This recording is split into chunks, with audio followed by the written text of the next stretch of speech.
Bernardino County's Land Use Services has now made it even easier for you to schedule your on site, virtual, and self inspections. It's called Easy Inspect, and it's a new mobile app available on the App Store and Google Play. Built with both contractors and homeowners in mind, Easy Inspect is an easy to use tool for viewing all of your eligible inspections right from your phone. You can schedule one or multiple inspections at your fingertips. For any additional help using Easy Inspect, visit easyinspect.sbcounty.gov or call 800 637 6655.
The way you sort your trash may be changing. Did you know organic waste that ends up in California's landfills makes up 20% of the state's methane gas emissions? Organic waste includes items such as food waste, like leftovers, bones, shells, peels, and pits. Food soiled paper products such as paper towels, napkins, and pizza boxes. And yard waste such as grass clippings, leaves, and twigs. That's why jurisdictions throughout California, including the unincorporated areas of San Bernardino County, are now required to implement Senate Bill 1383, the new statewide plan to reduce methane gas emissions. If you live or work in an unincorporated area of San Bernardino County, you may be required to subscribe to waste, recycling, and organic recycling services in 2023. The county is dedicated to keeping residents and businesses of the unincorporated areas informed about this new state law and how it affects our communities before any changes take place.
Code enforcement's mission is to ensure compliance with county codes and state laws, to create safe, attractive communities that improve the quality of life of residents. County Code Enforcement has several special programs: illegal dumping, community cleanup, graffiti abatement, fire hazard abatement, off-highway vehicle enforcement, cannabis enforcement, and of course our traditional code enforcement program. Code enforcement benefits residents through our goal of leaving people better than we found them, by leaving them safer because we have addressed unpermitted construction that could affect the occupants, or by improving blighted conditions that affect not only the occupants, but the community. My role in code enforcement is to ensure that residents of San Bernardino County are following the rules and the ordinances, talking with the public more one-on-one, helping them learn the ordinances, but also talking to them as though we're neighbors, because we need to make sure that San Bernardino County is a good place to live, a good place to work, and be a beautiful place for the residents. Our code enforcement team continues to grow. We're working on some initiatives that are going to expand services and create new programs that'll help our county residents. I'm very pleased with them always. I've dealt with them for a good 30 years now. There's reasons for the code enforcement, and we want our city safe, and you can see when you don't have the codes what you get.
I became homeless back in 2008.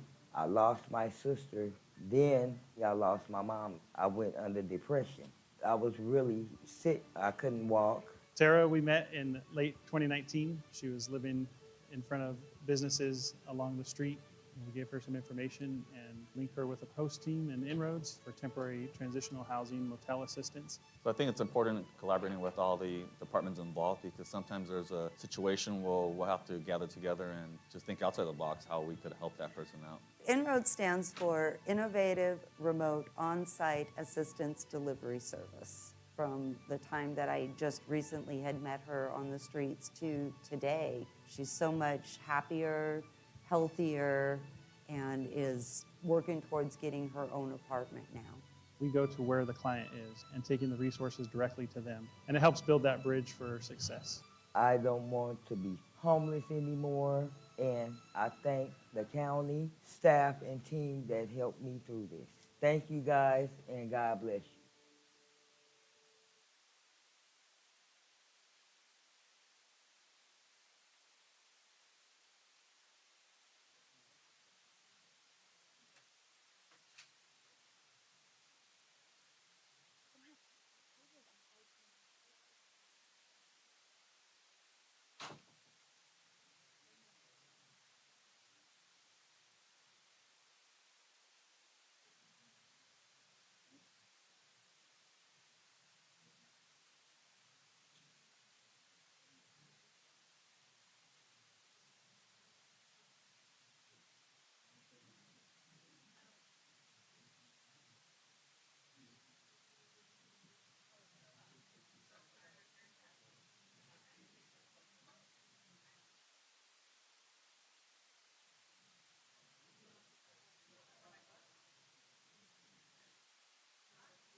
ARMC just received Level 1 Trauma Center verification by the American College of Surgeons. It means that all of these services at the hospital are able to work together in a timely fashion to take a patient from the doorway to the definitive care place.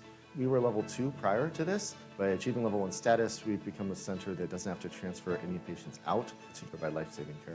It is well known as the county hospital that serves the Inland Empire region with high-quality medical care, but also a great place to train future physicians and future nurses. We developed a program, actually just a partnership with our local hospitals to go out and teach them about trauma.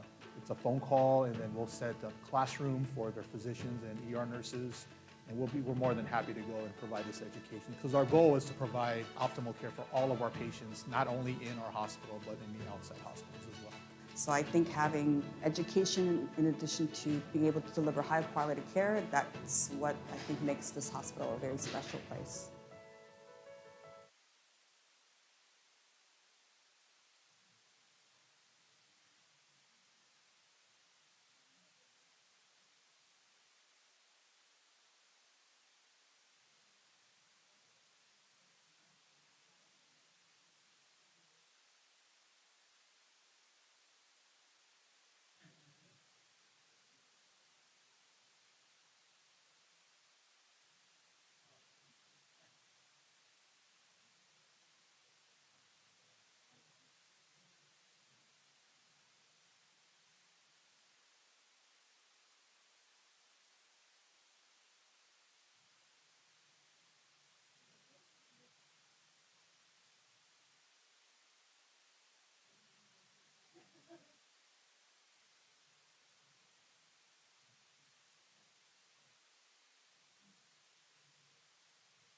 San Bernardino County has always been the biggest, and once again, we're the best. Under the Board of Supervisors' visionary leadership, we earned an incredible 160 Achievement Awards from the National Association of Counties in 2023, winning more than any other county for the second year in a row. There are more than 3,000 counties in the United States, and San Bernardino County continues to stand above them all in terms of accolades for innovation, efficiency, and public service.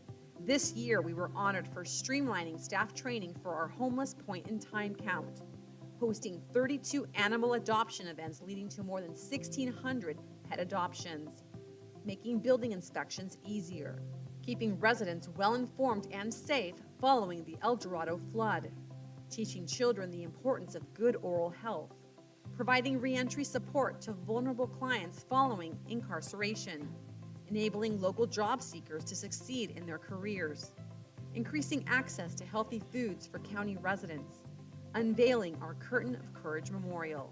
And this is just a sample of the 160 national awards that San Bernardino County earned for the services we provide to our residents and visitors. Thank you to our county employees for making this recognition possible.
I personally always play ball with Levi. Cody always plays ball with Nolan. And then we have Sonia, who is upset if she doesn't get two buddies. There will be special requests on the field. Like no, you're my buddy, and then sometimes they get in arguments. And Miracle League is a baseball league for people with special needs. Our role is to go down there and be their buddy. Whatever they need, help getting around the bases because they're in a wheelchair, assistance hitting the ball, throwing the ball. It's our job to make sure that nobody gets hurt. Everybody there is just having a good time. Both teams are rooting for each other. You know, there's really no competition. There's no outs. Everybody's just there to have fun. It's just a really neat program to be a part of. 6 o'clock is game time. They'll do a national anthem. We buddy up with our players. Sometimes you have no choice in the matter. They come up to you and like, you are my buddy. You want to be my Absolutely. buddy? Yeah. Tyler? Okay. Yep. Thank you. You're with them the whole time. So he hits the ball, you're running with him to the first, second, third. It's all about getting out into the community that we serve. We will run into some of the players at the grocery store, on medical aids. You know, they'll instantly, we'll recognize each other and talk about, when the next season is coming out. You know, a lot of our players obviously have some medical issues, and we've gone to their houses on medical aids to already have the relationship. You know, we already know each other. The parents already know us. It is a lot different than just going into someone's house that you don't know. I grew up in this area, and there were not programs that made kids with disabilities feel normal. So this is like a normal thing. This is baseball. We started in May of 2013. Fire and EMS and police guys are heroes. For our players to have the fire department come out and help them and be their best friend for a night, that's huge. It's awesome. It's so beautiful being able to see like the parents come together and being able to hang out and communicate with each other. Being able to see the joy on the faces. There's literally never a bad day when I come to Miracle League. We've had the opportunity to invest the town resources into Brimfield. They're used to the field. There's a lot of comfort that comes from that. Yeah, it's been a real blessing to us in the community, and you can see the participation here. You know, the bleachers are full every night. That's the thing I dig about Throw it. it to Nolan. Throw it to Nolan. Nolan, throw it in. He hasn't said many of his one-liners. He's famous for saying, like, if somebody's like really swinging at it, he'll be like, he's chopping broccoli. He's chopping broccoli. I'm definitely invested in this community. It feels like home. Oh my gosh, this is amazing. I love it. All right, dude. What's in there? We brought gifts. Oh! Right? Finally a hat. Finally, right? I'm Zach Taylor, I'm the captain with San Bernardino County Fire Department here in Yucca Valley, and I'm proud to serve you. Good job.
Fentanyl is a synthetic opioid being made in somebody's garage or their home, not controlled. It's 50 times more powerful than heroin and 100 times more powerful than morphine. Stop the Void is a California nonprofit corporation dedicated to educating and raising awareness in our communities about the scourge of fentanyl. We started this organization because I lost my own son, Daniel Huerta, who was only 16 and a half years old when he passed away due to fentanyl poisoning. Due to the stigma of addiction and overdose, most parents feel that this can never happen to them. And I'm truly sorry, but it can. San Bernardino County started with the Fentanyl Doesn't Care, But We Do campaign. Fentanyl doesn't care if you're a mother, a father, a son, a daughter, a coworker, a friend. It just doesn't care. But we do in the county of San Bernardino, and that's why we created this campaign to bring awareness to the community. San Bernardino County and Stop the Void have partnered together. Come to San Bernardino County website, Department of Behavioral Health, look at all the resources that they have, and make sure that you speak to your children. Numbers just came out for 2022, and it's north of 109,800 drug deaths in the United States. Roughly 77% of all of those drug deaths were due to fentanyl. This is why this message and this campaign is so, so important. If you think that it can't happen to you, think twice.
Bernardino County's Land Use Services has now made it even easier for you to schedule your on-site, virtual, and self-inspections. It's called Easy Inspect, and it's a new mobile app available on the App Store and Google Play. Built with both contractors and homeowners in mind, Easy Inspect is an easy-to-use tool for viewing all of your eligible inspections right from your phone. You can schedule one or multiple inspections at your fingertips. For any additional help using Easy Inspect, visit easyinspect.sbcounty.gov or call 800-637-6655.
The way you sort your trash may be changing. Did you know organic waste that ends up in California's landfills makes up 20% of the state's methane gas emissions? Organic waste includes items such as food waste, like leftovers, bones, shells, peels, and pits. Food soiled paper products such as paper towels, napkins, and pizza boxes. And yard waste such as grass clippings, leaves, and twigs. That's why jurisdictions throughout California, including the unincorporated areas of San Bernardino County, are now required to implement Senate Bill 1383, the new statewide plan to reduce methane gas emissions. If you live or work in an unincorporated area of San Bernardino County, you may be required to subscribe to waste, recycling, and organic recycling services in 2023. The county is dedicated to keeping residents and businesses of the unincorporated areas informed about this new state law and how it affects our communities before any changes take place.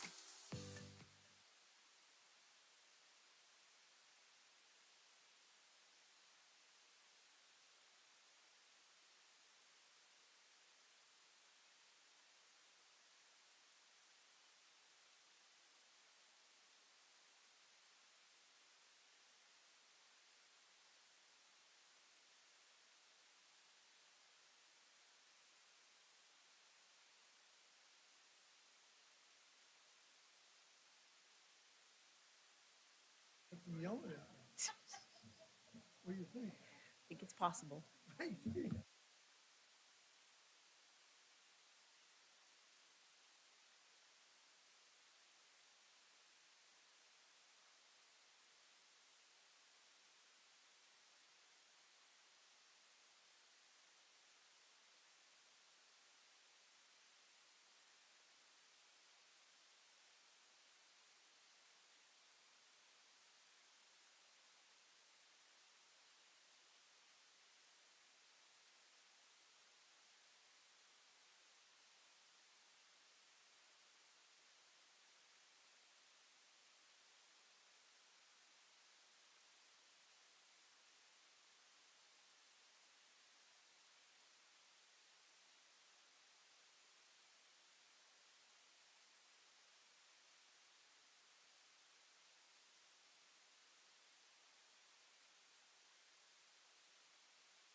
Good morning.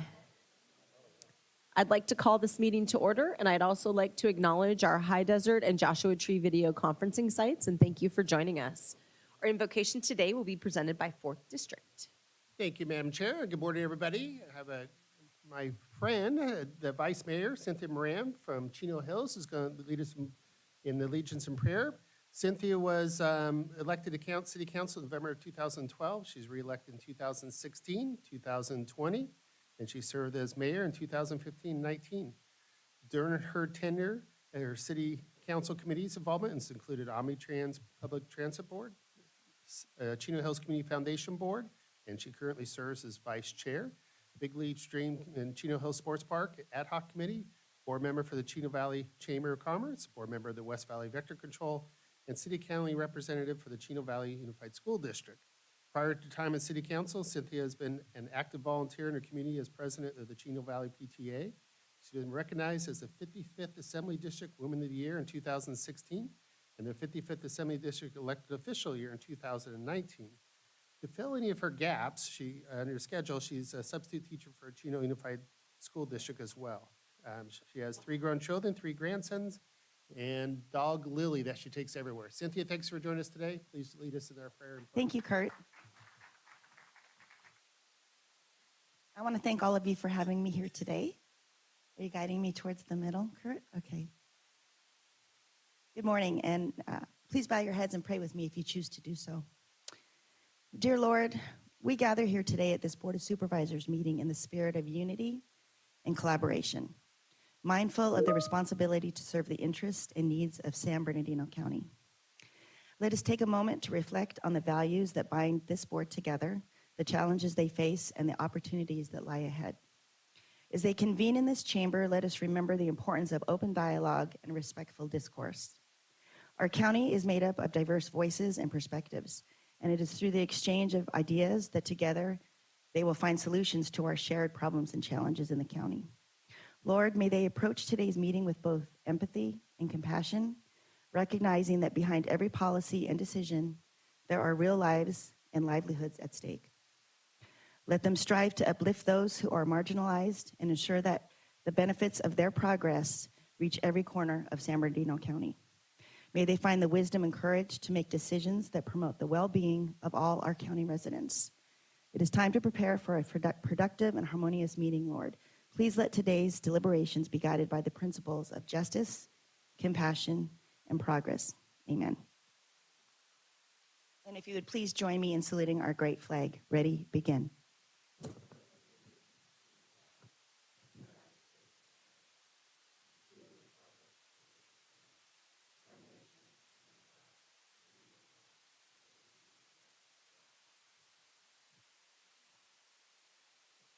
Thank you, Cynthia. Now you know my community is to work every day now.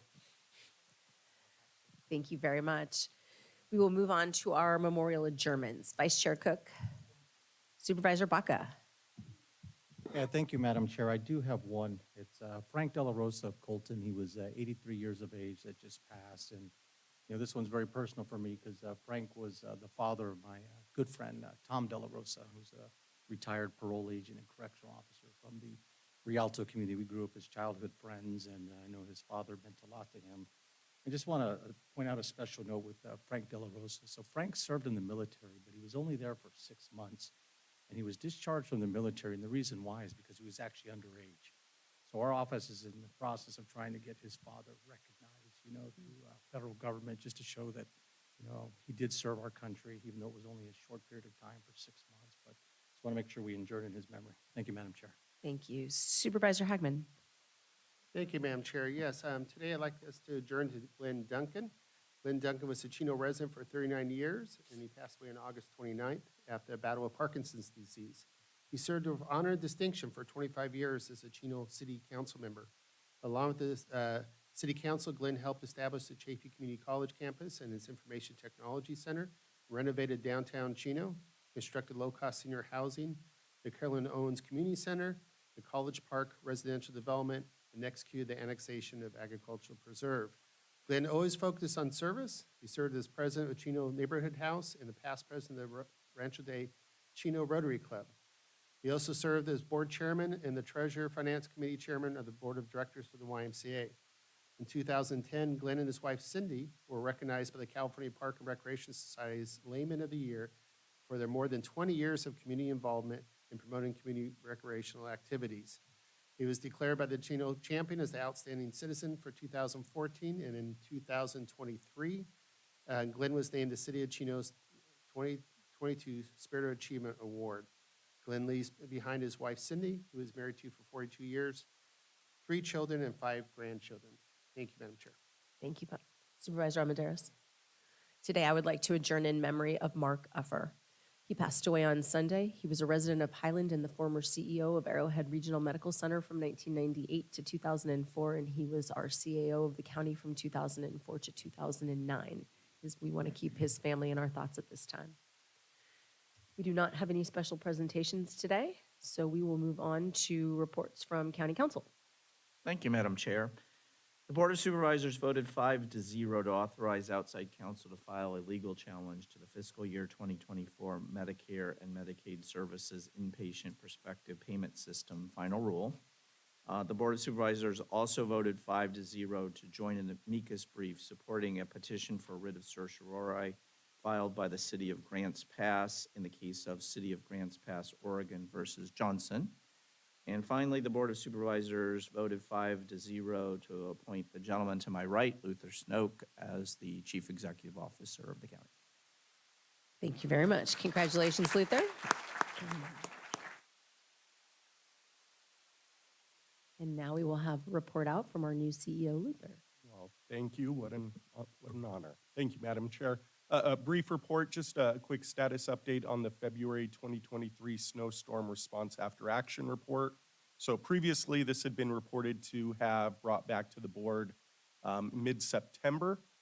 We are behind on that, unfortunately, but we are working diligently on it. On August 15th, staff had a kickoff meeting with the vendor we've selected to prepare the report, Connect Consulting. Connect Consulting is currently reviewing a number of documents provided to them, finalizing some questions for stakeholders, and we'll begin starting some interviews. This week, the interviews are planned to start via email communications, and then in 2 to 3 weeks, they will be doing in-person and group interviews. It looks like the final report is set to be delivered to us from Connect Consulting on November 30th. So we're a little behind, but this is in process and being worked through. So that concludes my report. Okay, thank you very much. We'll move on to individual board member comments. Vice Chair Cook. Oh, Supervisor Hagman. Supervisor Baca. Hey, thank you, Madam Chair. Just want to give a shout out to our code enforcement department. They did a community cleanup in our Arrowhead Farms community, and I actually had a chance to participate. And it was just great hearing the county residents of unincorporated Arrowhead Farms give positive feedback. And we're just very grateful that the county was providing that service. So just wanted to thank code enforcement, and also want to thank code enforcement for taking the lead on a Labor Day sweep dealing with our flood channel issues of illegal off-road vehicles. They work closely with our regional parks, Riverside County Regional Parks, California Highway Patrol, the Rialto Police Department, San Bernardino Police Department, Colton Police Department, and our own county sheriffs for doing a great job that weekend. We appreciate the good work that they're doing. Also just want to make an announcement. There's going to be a town hall this Thursday at Arrowhead Elementary School at 4:30. We're in the process of trying to expand our county fire service and provide a fire station, new fire station, which has been a challenge for us in the San Bernardino community. And just want to give a shout out to SEIU 2015. Thank you for being here today. Yes, thank you. Congratulations. I know you're excited about today, and thank you all for attending. Supervisor Armendariz. All right, and today I would like to highlight a couple of different things. On today's consent agenda, we have item number 50, which is the construction contract for the Sawmill Drive Drainage Project in Big Bear, which will replace an existing storm drain and enhance storm preparedness in the mountains. So I'm excited about that. Item number 73, Chief Muncie, good news. We have vacant land in Yucca Valley that has been identified as a preferred site for the new fire station in Yucca, which is a long-awaited and welcome project that will increase our response times for residents in that general area and then provide more suitable living quarters and arrangements for our firefighters. And then item number 76, to approve funding for McKay Park for pickleball courts in Lake Arrowhead. So that is exciting for our residents up in the Lake Arrowhead area. So, and I will also like to thank Juan Carlos and all of you from SCIU for joining us today. And now we will move on to Lynna, presentation of the agenda. Any revisions? Thank you, Madam Chair. We have one change to today's agenda, and that's item number 81, which is going to be continued to Tuesday, October 24th, and the board will take action when that item comes up on the discussion calendar. Those are all the changes. Thank you. Thank you very much. Do we have any board members wishing to disclose conflicts of interest at this time? All right, we'll move on to our consent calendar, which consists of items number 2 through 78. And for public comment, I think we have Jane Hunt-Rubel. Good morning, Jane. Jane will be followed by Wendy Whitaker. Good morning, board members. I'd like to support, very much in favor of item 17, because I think we've had a problem out in Muscoy with dogs running around unspayed, unneutered. And I'm all for this program, but it should be extended beyond next year because there's going to be more and more people that don't really respond to that. They don't care. I'm glad to see that it's lowered. So thank you very much for considering that. Thank you. Thank you. Wendy Whitaker. Good morning, Wendy. Morning. Good morning, everybody, supervisors and our community. Usually when I get up to speak, I'm someone who probably doesn't say stuff that's very pleasurable to hear, but today is different. I am a proud member of SEIU 2015. I'm an IHSS care provider, been one for more than 15 years. And we want to thank from the bottom of our heart for your vote that's coming today. You have changed 32,000 people today. And we're so excited to see that happen. It's been a long time coming. I'm gonna cry. We really, really appreciate what you've done for us. And hoop, hoop, guys, this is fantastic. And we want to work with you from now on together because we make a lot of things happen that way. Teamwork. Thank you so much. Thank you for your comments. Do we have any board members wishing to pull an item for discussion? No? Move approval? I have a motion from Supervisor Baca, a second from Supervisor Hagman. All those in favor? Aye. Aye. Any opposed?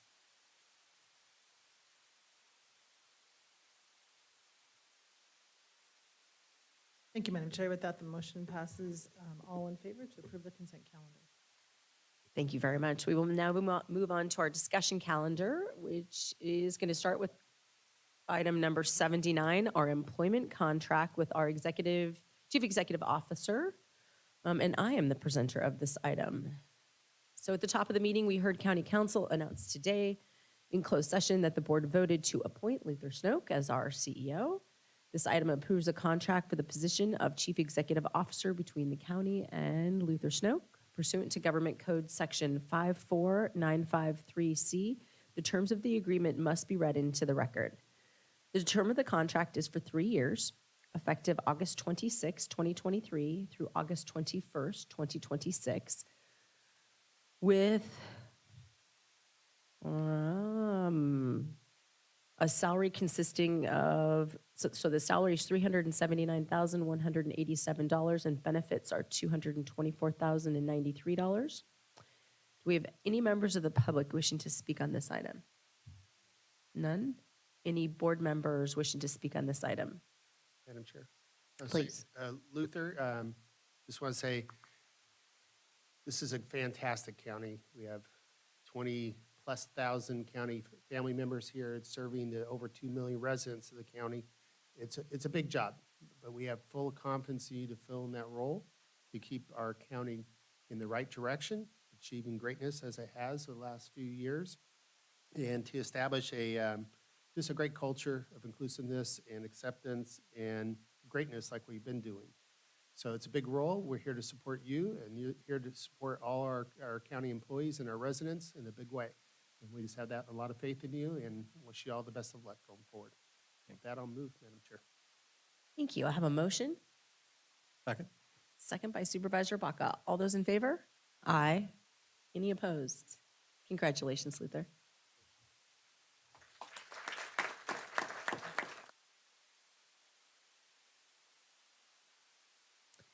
Item number 80 is the 2022-2023 HUD Consolidated Annual Performance and Evaluation Report and the 2020 through 2025 San Bernardino County Consolidated Plan being presented this morning by Carrie Harmon. So I will open the public hearing and welcome your presentation whenever you're ready. All members of the board, Carrie Harmon, Director of the Department of Community Development and Housing. I'm here today to present the Housing and Urban Development Consolidated Annual Performance Report for fiscal year 22-23. Next slide, please. So for context, the Consolidated Annual Performance and Evaluation Report, more commonly known as the CAPER, is a document required by the U.S. Department of Housing and Urban Development, also known as HUD. The report basically evaluates the county's expenditures for the Community Development Block Grant Program, the Home Investment Partnership Program, and the Emergency Solutions Grant Program as we work to further the goals and objectives of the Consolidated Plan. The Consolidated Plan, in short, is the county's strategic plan for community development in our low and moderate communities. The plan details our needs for affordable and supportive housing, homeless services and sheltering, infrastructure, and the public and private partnerships that are necessary to carry out this work. Next slide, please. Really, at the heart of the CAPER report is how we allocated, expended, and what work was undertaken with those funds over the last 12-month period. So we've expended a grand total of $26.1 million. The highlights are $9.1 million expended for the Community Development Block Grant Program. This covers infrastructure, community facilities, community services, and fair housing. And what this looks like at the community level is sidewalks for safe routes to school. It looks like rehabilitating museums that are aging and senior centers. And over 37,000 county residents were serviced through community programs in which small community agencies receive funding through these grants. We expended $6.1 million in the Home Investment Partnership Program that funds affordable housing. We had 3 projects countywide in the cities of Redlands, Rialto, and Colton, which upon completion will provide 247 new units of affordable rental housing. We expended $171,000 for the Emergency Shelter Program. This funds street outreach teams, motel vouchers, emergency shelter beds, and rapid rehousing activities to get homeless individuals quickly off the street.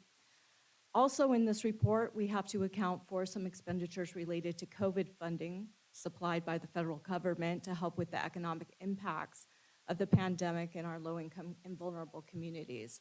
So we expended $5.4 million for the Community Development Block Grant Program, an additional $1.9 million on homeless services in the Emergency Solutions Grant Program. Rounding it up, we had $3.2 million to support operations, staffing, and contracting related to getting this money out the door and into our communities. Next slide, please. So the public hearing before you today is one of our key components of our citizen participation plan. That plan provides a mechanism for the public to offer comment and feedback on how we expend this funding and allocate this funding. This public comment period began on August 29th when we published the notice of the hearing in 6 regional newspapers. We followed up with a posting on our website, our department website, which had an electronic copy. Hard copies were also available in our office located in the city of San Bernardino. And to date, we haven't received any public comments. Should any public comments occur at this hearing, we'll incorporate them into the report. So next slide, please. So at the close of the public hearing, we have 3 recommendations before the board today, which just to summarize is to approve the 2022-23 CAPER report, authorize the appropriate leadership staff, if necessary, to make any adjustments required by HUD and resubmit the report to HUD. And finally, to authorize the director, if there are any adjustments to the report, to submit those corrections and update a report to the clerk of the board within 30 days of execution. So that completes my presentation today. If you have any questions, I'm available. Thank you very much. Do we have any questions of Carrie?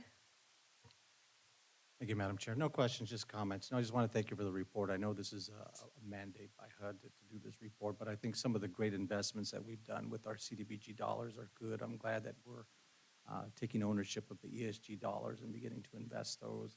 You know, the other thing just want to point out is the housing element. I know that today we approved on the consent calendar, item 56, potentially to add more affordable housing, which is in this report. So I think that's a good thing that we're taking some of these actions. But I look forward at some point in time having a bigger picture discussion on what we can do in regards to housing and homelessness. So I'm looking forward to that. But thank you, Carrie, for your good work. Thank you. Thank you for your presentation. All right, do we have any members of the public wishing to speak on this item? We do not, Madam Chair. All right, seeing none, I will close the public hearing and bring it back for a motion. So move. Second. Thank you, Supervisor Hagman for the motion, Supervisor Baca for the second. All those in favor? Aye. Any opposed? Thank you, Madam Chair. With that, the motion passes. All in favor. All right, so item number 81, that's the one that is going to be continued. You would like me to begin and open it? Or, If we could open the hearing? sure. and then So item number 81 is an ordinance amending Title 8 of the county code relating to the environmental justice focus area. So I will officially open the public hearing, but we will not be presenting today on that item, and we will be continuing it to Tuesday, October 24th. If we do have anybody here wishing to speak today on that, I will entertain public comment. We do not have any public comment. All right, so seeing none, then I will entertain a motion to continue the item. So move. Thank you, Supervisor Baca, and the second by Supervisor Hagman. All those in favor? Aye. Any opposed? Thank you, Madam Chair. With that, the motion passes. All in favor to continue that item to Tuesday, October 22nd. Very good. With that, we will move on to public comment for matters that are not on today's agenda. And our first speaker will be Jane Hunt Rubel, followed by Nancy Richardson.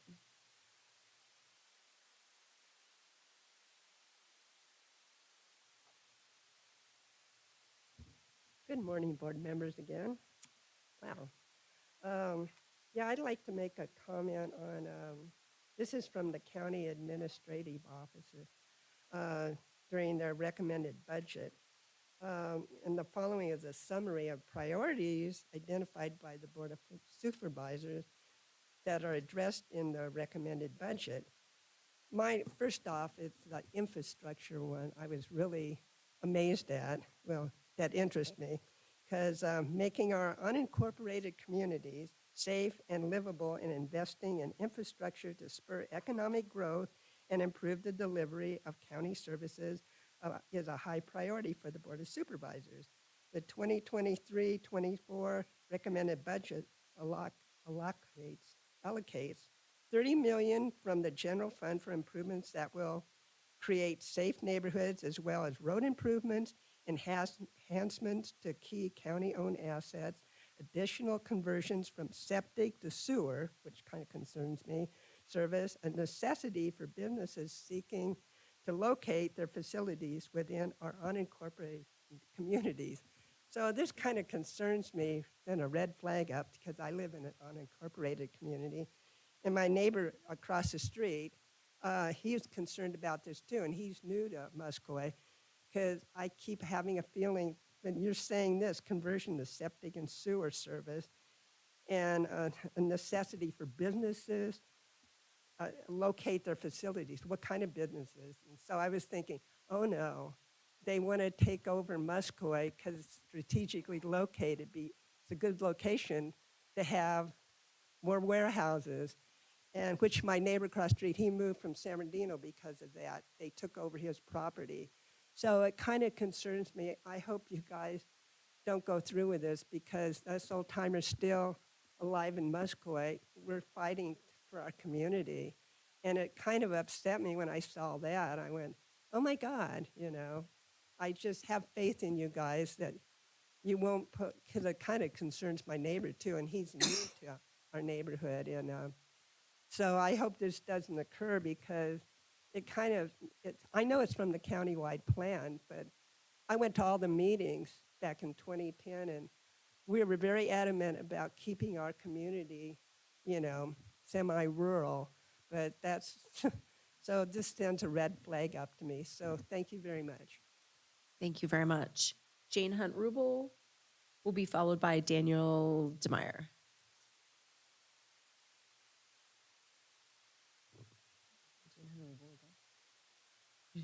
Nancy Richardson. How you doing? I'm sorry. Are you David Demeyer? Yes, I am. Thank you. And then that will be followed by Nancy Richardson.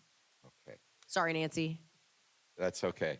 All right, I'm here because of bureaucracy and accountability in my neck of the woods. I'm from 29 Palms. I drove down here 87 miles one way to speak because nobody on the phone seems to give me answers, especially the proper answers.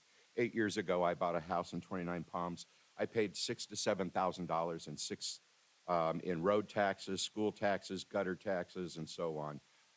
I had an appointment with the inspector. I went to your office over in Joshua Tree, and an old man said that he was sorry that the inspector did not make the appointment on that Tuesday and would have somebody at my house shortly after. Half hour later, there was an EPA agent standing on my door giving me a fine for $20,000 if I did not comply. The compliance was for hay bales around my job. I am a resident owner, not a contractor. In fact, today you go to the Jack in the Box over there across the street from the offices, and you will find a contractor right now not barricading his fences or hay bales anywhere. In any case, this leads me to the problem that we're having, and that's abandonment on camper issues. If you take your first page, you will see a camper.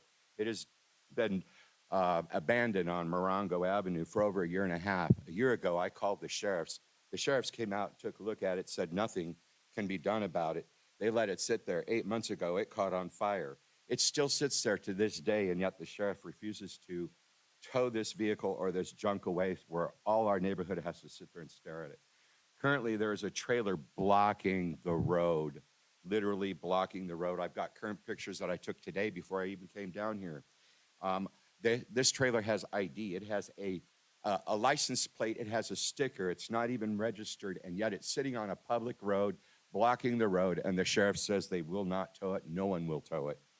Then again, we have another resident here on the next page, and they have a house. It's a 2-bedroom house, one bath, probably a 750-gallon septic system, and they have 2 trailers, 2 campers, 3 sheds, a 2-unit garage. A 50-foot trailer was just brought on. They opened the fence, and they refused to close the fence, and now all their dogs are running the neighborhood. They're very aggressive.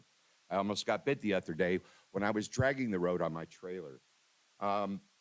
This is not called for. When I call the animal control, Mr. Morgan over there in 29 Palms, he tells me to contact Yucca Valley. Yucca Valley is completely silent. There are no dogs barking. And their agent, Mary, says, well, no agent will take your dog, that will pick up the dogs because the shelters are full. This is ridiculous. I pay taxes and I deserve this service. And these dogs are mean and they're running around free, and animal control refuses to do anything about it. I want some accountability on this. I had a problem with 3 dogs earlier that I paid $500 to have them fixed, neutered, and Thank you. Nancy Richardson will be followed by Teresa Radsick.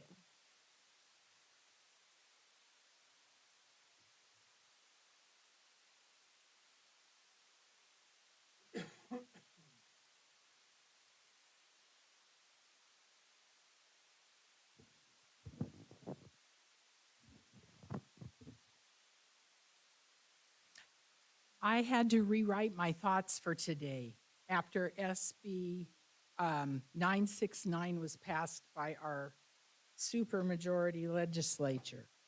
I have CS, common sense. CS has left the building. Don't mistake the absent people today for not caring, because They've pulled their kids out of public school, and I urge every single person to do the same thing. You have no idea what goes on in those public schools. AB 969 passed. This is election interference of the highest order, designed to rush through so it will be in effect for the primaries. No paper ballots, no changes to existing voting laws. The board of each county is supposed to have their own voting requirements. We are living in a dictatorship of corrupt and pedophile representatives. Fact, we live in a red, largest county in the nation, and my own assembly and state senators voted against the bad bills. But notice how these bills never get to us to be able to vote on them. They're doing everything from the top down. Fact, you guys, if you keep letting them dictate from the top down, you're all going to be out of jobs. There will be no need for you, okay? You need to really fight these bills. I've been standing up here week after week telling you to do that. Bless you. I have a number to call Gavin Newsom's office because AB 969 is going to have to be signed by him. It's 1-916-445-2841. And if you didn't get it, go back and look at the recording. AB 957 passed. Your child could be removed by a judge if you, the parent, refuse to acknowledge their gender identity. You have no idea what your child is being subjected to in the classroom. Nobody has the right to tell you how to address your child. Pull them out, as I said. AB 665 passed. Minors can be taken from your home without any proof. They rewrote the family law so that they can take them without proof. Both AB 665 and AB 957 are on Newsom's desk. Call him. Tell him to veto it. Parents, you need to wake up. You have no idea what's going on inside these classrooms. Dems rushing through an attack on Proposition 13 now. You own a house. If this passes, forget it. We need 6 senators to vote That's no time. to kill this. Thank you. I have Teresa Radsick, followed by Les.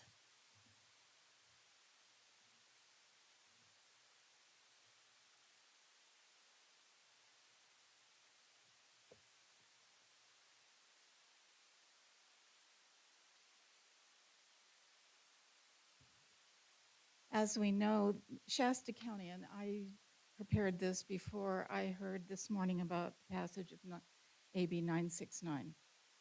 It's still sitting on the governor's desk, so it may not, he might veto it, I don't know. As we know, Shasta County has gone to manual tallying of votes and paper ballots. The machines are gone there.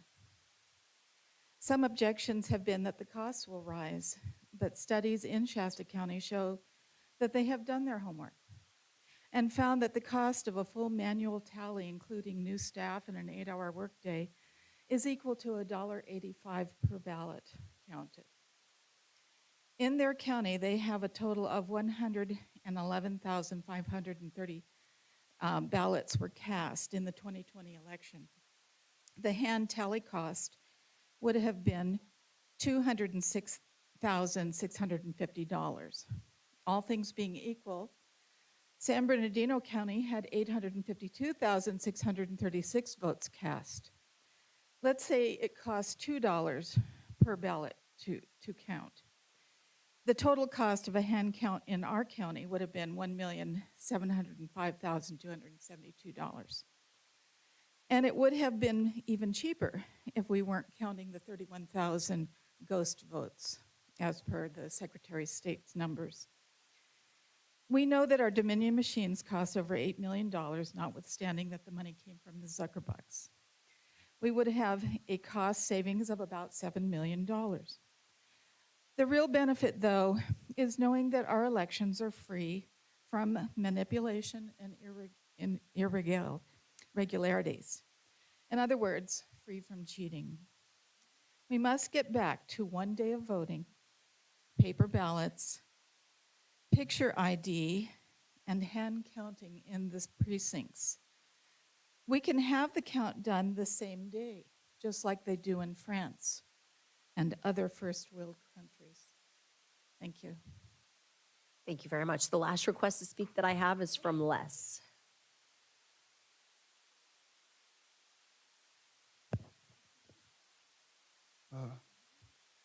Good morning. Good morning. I'll try to make this quick in 3 minutes. Nicole Hackett, Hope Henry, Christian, I can't pronounce his last name, Burgamy, Maria Rodriguez, Leonardo Rodriguez. These are the people that, when it comes down to the CPS being sued, these are all the managers and the foster parents that basically abuse the children. We need to hear more accountability with CPS. CPS need to be coming here twice a month, once a month, giving us a report about what's going on with the children. It's too much going on with CPS. In every state, CPS is being sued. This is too much. We talk about, I don't want to say every child that gets abused and raped becomes criminals or rape other people, but there is a small percentage of them doing those things to other people. And then we talk about crime. This is the reason why crime happens, because we are allowing children to go through difficult things like this. Supervisors and managers, their what name need to be displayed on the county website, so then we can know who hold accountable. We know the sheriff departments, we know all their names when it comes down to the supervisors. We know the police department, we know all those supervisors. So CPS, they're no different.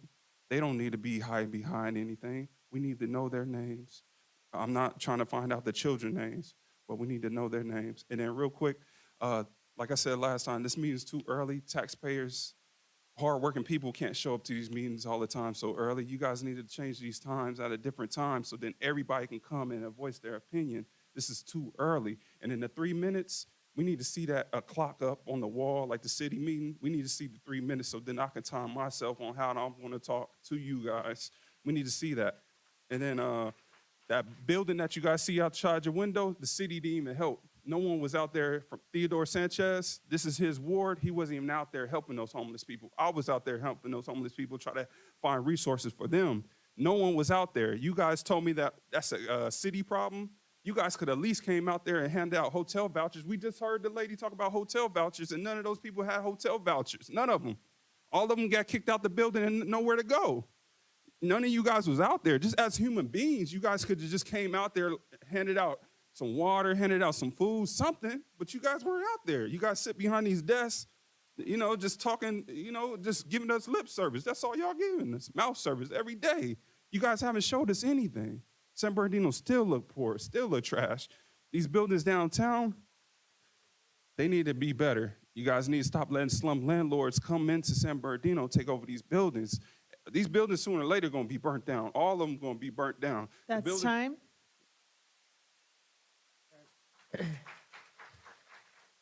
That is the last request to speak that I have. This meeting is now adjourned. The next regularly scheduled Board of Supervisors meeting will take place on Tuesday, September 26th at 10 a.m. here in Chambers. Thank you.